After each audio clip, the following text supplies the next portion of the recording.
Following the Hamas-Fatah reconciliation agreement in a special Israeli cabinet meeting, the Israeli government decides to suspend peace talks with the Palestinians and to implement sanctions on the Palestinian Authority. Armenians mark 99 years since the start of the Armenian genocide that left 1.5 million people dead. And Russia announces it will undertake military drills along the Ukrainian border in response to an operation by Ukrainian government forces against pro-Russian militias in eastern Ukraine.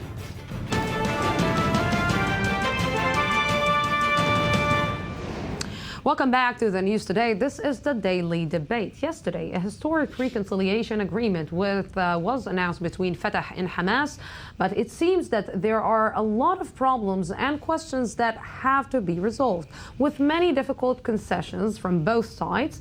What will it mean for Hamas's power military wing in Gaza? Will Hamas recognize Israel's right to exist? What will happen if the Hamas candidate wins presidential elections? With me to answer all these questions is Eran Zinger, Middle East editor for Israel Public Radio. Thank you very much for coming. And Dr. Ghassan Abdullah, director of the Center for Applied Research in Education and political analyst. Thank you very much for coming. Yes. So, first question to you two gentlemen. Do you think that there is a future for this happily ever after fairy tale? Well, I don't think it's the end of the game. I do think that the government of Israel has decided to put the agreements or all the negotiations with the Palestinian side, with the Palestinians, especially in Ramallah, aside for the time being. They don't feel like talking to Abu Mazen right now. The Israeli government is very angry, especially after this agreement between Hamas and Fatah.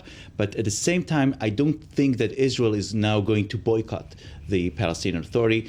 It's not going to cut its relations, especially not the military and everything that has to do with the security cooperation between Israel and the Palestinian side. No way. But Israel is now in a position where it's going to wait and to see what's going to be. First of all, what's going to happen within the Palestinian side. Will this agreement take place? I mean, will we see a united government or a unity government in the Palestinian Authority? Will we see Hamas inside the government of the Palestinians? And the second thing that Israel is waiting for right now is to see how the international community is going to react, because it's very important for Israel. If Israel succeeds in convincing the world that Hamas is bad for the Israeli-Palestinian negotiations, I think that it's going to change the whole game. Before I will ask you how come Israel can ask this when they're... Before I will ask the second question, I want to ask you, Mr. Ghassan Abdullah. I don't understand. The gap was so wide between Fatah and Hamas. Yes. There was big blood between Fatah and Hamas. Yes. People were murdered by Hamas officers because they were from Fatah. How come in one day all the gaps disappeared and they decided to reconcile? Okay.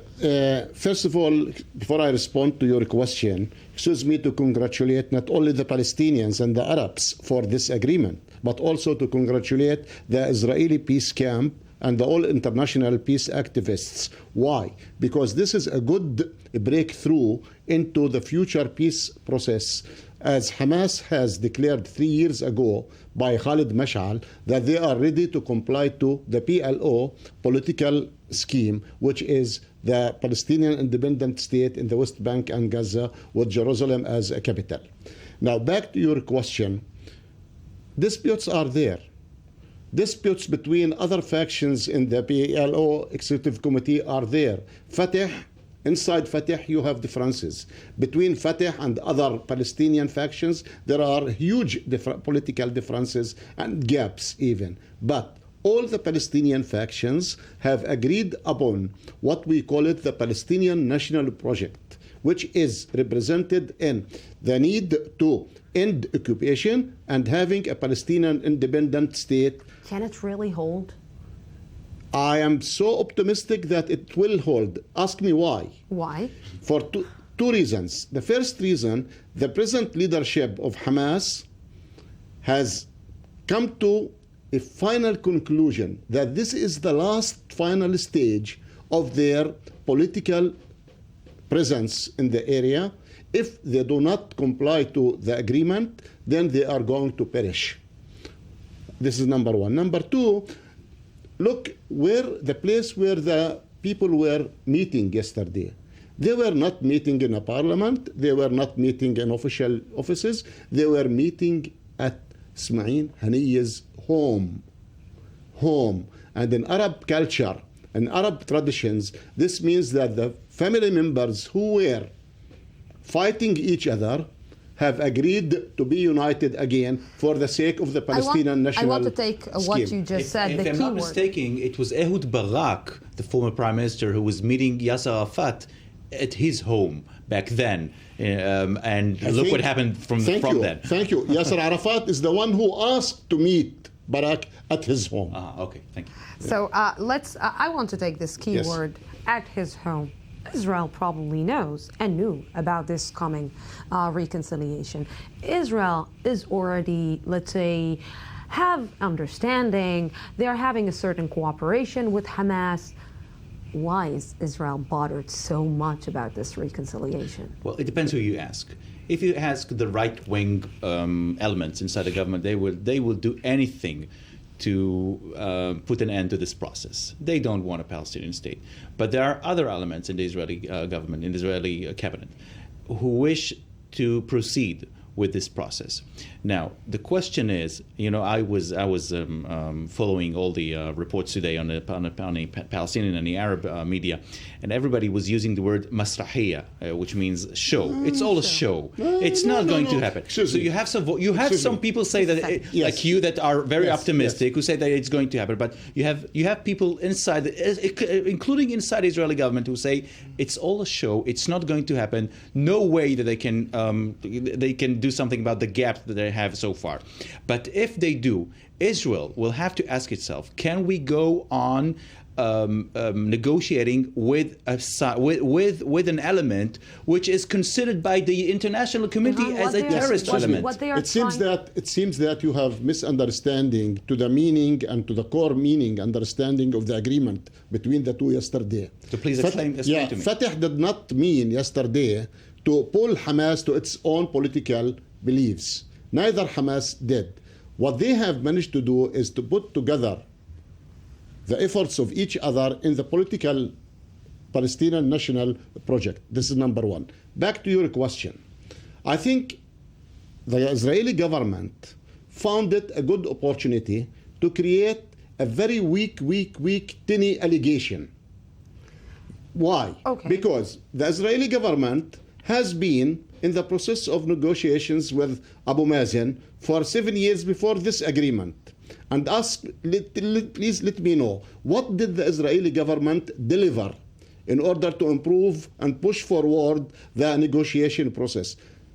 Fattening settlements, But sir, more confiscations. I disagree here. It's not only Israel who's against Hamas. This is the point here, and it's not only the Americans. I am telling you, I personally against Hamas behaviors. I'm telling you, I personally. But the time that Hamas accepted to join the peace process, but according to what Khalid Mash'al said, and according to what they have run the elections in the parliament, according to Oslo agreement, and according to this day How can Israel negotiate with someone or with an organization? I'm not talking about the U.S. who is calling them terrorist organizations. I'm talking about Egypt, for example. The government of Egypt calls them a terrorist organization. Israel has negotiated Hamas and is still negotiating Hamas since 7 years ago. Nobody can hide this. Let me put a point here on the. Okay. So Israel is negotiating with Hamas because we know what happened with the soldier Gilad Shalit. There is certain negotiations with Hamas on certain things and understanding about what is happening in the Gaza Strip and on the borders. And we know that there is something going on between Israel and Hamas. Please, there is a difference between share of interests and negotiating with a partner. Israel doesn't see or doesn't look at Hamas as a partner. It took it as a partner since 7 years. Only for a specific to keep the security reason. of the borders. I want to look basically on the current situation of Hamas. Yes. Maybe Hamas is actually using Fatah right now because Hamas is in a very weak situation. Hamas is isolated because of the Muslim Brotherhood, because what is happening in Hezbollah, because is what is happening with Iran. And this is a problem for Hamas. Yes. What I am asking you is maybe because they are so isolated, they are so weak, they're going to use Fatah and then they're going to get back to their old habits and go back to the same behavior that they did, killing Fatah members just like that.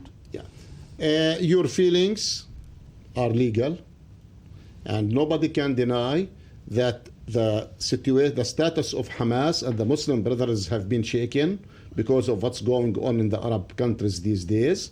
Nobody can deny this. But I personally always like to look at the half full of the cup.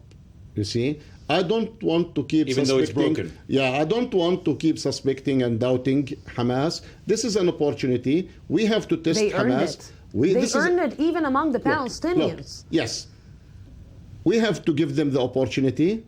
They accepted to comply to the PLO political national scheme, and nobody can foretell what will happen tomorrow. But the time that they agreed to reach a compromise, to reach an agreement with Fatah, and to comply to the PLO decisions, they are most welcome. The time that they are going to violate, then we are ready to face. The same thing, even if I don't like to compare between Hamas and the Israeli radical right-wing parties. Look, the gap is there in the Israeli right-wing parties. But they are sitting together in one government. They are not killing each other. They're not murdering each other. They're not executing each other. You are right. You are right. Fatah and Israel used to kill each other. But they reached a compromise. This is different. This is different between killing your own people and and having a war in. You are right. I think the Palestinians, even those in Gaza, are more mature enough. Now the game is over, and they know exactly the people. I mean, what they want. And look at what the people behaved yesterday. Shows you that they are supporting intensively. Mr. Zinger, what I want to understand right now, this current situation is totally not convenient for Israel, because maybe there were some people that thought that Gaza will be independent and the West Bank will be independent, and they will have to deal in a certain deal with these two, let's say, territories. Mm-hmm.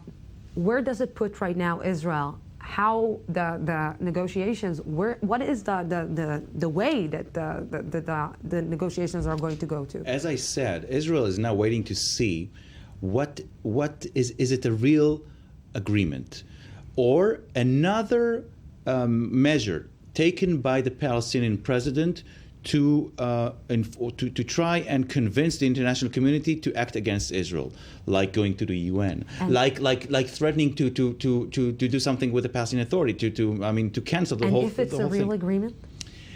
With all due respect, and we should not forget what's going on in this neighborhood. I'm talking about the Arab Spring. The Arab Spring has brought about an enormous political change. Forget this term, Arab Spring, because actually there is no Arab Spring. There is no the Arab winter. I don't care how you even not or the Islamic winter. I don't care how you call it. But today we are witnessing all over our region. Yeah. There's a new war going on between political Islam, Hamas, the Muslim Brothers in Egypt, and what we call in Arabic al-Wataniya al-Qawmiya, the nationalism. Okay? Look what happened in Egypt. Look what's going on in Syria. Exactly. Do you really believe that Hamas and Fatah can join each other right now? Thank you. And look what's being achieved in Egypt these days. What? The people have woken up, you see, and now who is winning? The Muslim Brothers or the national The Muslim Brothers are underground today in Egypt. No, I'm telling you, they are no... The Muslim Brotherhood maybe we're not reading the map right, but the Muslim Brotherhood Who's standing against them? Who's standing the against Muslim them? Brotherhood just me- basically The vanished gaps from are the map too after big. the last Yes, revolution. exactly. The people, the Egyptians, are totally against them. And Hamas is not that stupid. Hamas is seeing what is happening. Exactly. and This it's is what I'm reasoning. saying here. This is what I said to you, that nobody can deny that Hamas was influenced and affected by what's going on in the Arab world. You see, I'm not saying that Hamas is totally, completely, 100% we should trust no, but we should give Hamas the opportunity, because they have announced widely that they are with the Palestinian state in 1967 territories and Jerusalem as a capital. And for us, this is a good sign. Last comment. Another thing, I was talking about the international community. I want to remind you all what happened with Hezbollah in Lebanon. It was Europe which decided to make it the difference between the political wing and the army wing. This is what's I going have to go out for a break. And Europe is Gentlemen, the one thank you who very recognized much. this We're agreement going out today. for a small break and then we will be back. Don't go anywhere.